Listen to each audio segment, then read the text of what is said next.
അൽഹംദുലില്ലാ വസ്സലാത്തു വസ്സലാമു അലാ റസൂലില്ലാ വഅലാ ആലിഹി വസ്വഹ്ബിഹി അജ്മഈൻ അമ്മാ ബഅദ്.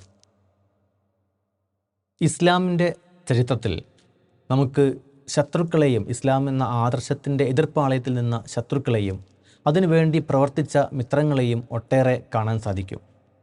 ഇപ്പോൾ ഡോക്ടർ മോറിസ് ബുക്കായി എന്ന വ്യക്തി, അദ്ദേഹം ഇസ്ലാമിൻ്റെ ഒരു വിമർശകനായിരുന്നു.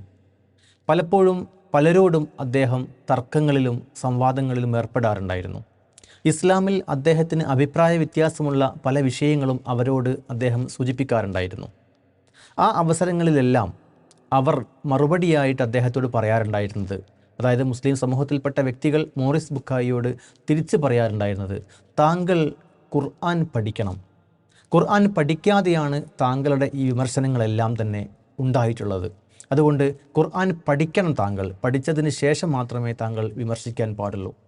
ഈ ഒരു മറുപടി കേട്ടപ്പോൾ ഈ ഡോക്ടർ മോറിസ് ബുക്കായി എന്ന വ്യക്തി ഖുർആൻ പഠനം ആരംഭിക്കുകയാണ്.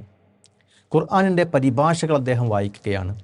അപ്പോൾ ഈ ഒരു ഖുർആൻ വായിച്ചതിന് ശേഷവും അദ്ദേഹത്തിൻ്റെ വിമർശനങ്ങൾ അവസാനിച്ചില്ല. അദ്ദേഹത്തിന് ലഭ്യമായ ആ ഖുർആനിക വിജ്ഞാനത്തെ വിമർശന ബുദ്ധിയ പരിശോധിച്ചിരുന്നു. ഒരിക്കൽ അദ്ദേഹം ഫൈസൽ രാജാവുമായി സംസാരിച്ച അവസരത്തിൽ അദ്ദേഹത്തോട് മോറിസ് ബുക്കായി വീണ്ടും ഇസ്ലാമിനെക്കുറിച്ചുള്ള കുറേ വിമർശനങ്ങൾ അവതരിപ്പിക്കുകയാണ്. ആ അവസരത്തിൽ അദ്ദേഹത്തിന് ലഭിക്കുന്ന മറുപടി താങ്കൾ ഖുർആൻ പഠിക്കണമെന്നാണ്. അപ്പോൾ മോറിസ് ബുക്കായി വീണ്ടും പറയും, ഞാൻ ഖുർആൻ പഠിച്ചു, ഖുർആൻ പഠിച്ചതിൻ്റെ അടിസ്ഥാനത്തിലാണ് ഞാൻ ഈ വിമർശനങ്ങളെല്ലാം ഉന്നയിക്കുന്നത്. അപ്പോൾ വീണ്ടും അദ്ദേഹത്തോട് രാജാവ് ആവശ്യപ്പെടുന്നത്, താങ്കൾ ഖുർആൻ അറബി ഭാഷയിൽ തന്നെ പഠിക്കണം. ഈ ഒരു മറുപടി കേട്ടതിന് ശേഷം മോറിസ് ബുക്കായി അറബി ഭാഷ പഠിക്കുകയാണ്. അറബി ഭാഷ പഠിക്കുകയും ആ അറബി ഭാഷയിലൂടെ ഖുർആൻ പഠിക്കുവാൻ ആരംഭിക്കുകയും ചെയ്യുന്നു. ആ പഠനത്തിലൂടെ അദ്ദേഹം എത്തിച്ചേർന്നത് ഇസ്ലാമിൻ്റെ സുന്ദരമായ ശാദ്വലമായ തീരത്താണ്.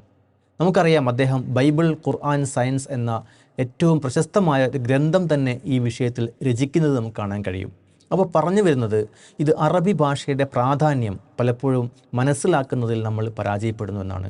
ഇസ്ലാമിക പ്രമാണങ്ങളും ഇസ്ലാമിക ഗ്രന്ഥങ്ങളും അറബി ഭാഷയിലൂടെ തന്നെ പഠിക്കുന്ന അവസരത്തിൽ നമുക്ക് ലഭ്യമാകുന്ന വിജ്ഞാനത്തിൻ്റെ ചക്രവാളം അത് വളരെ വിശാലമാണ്.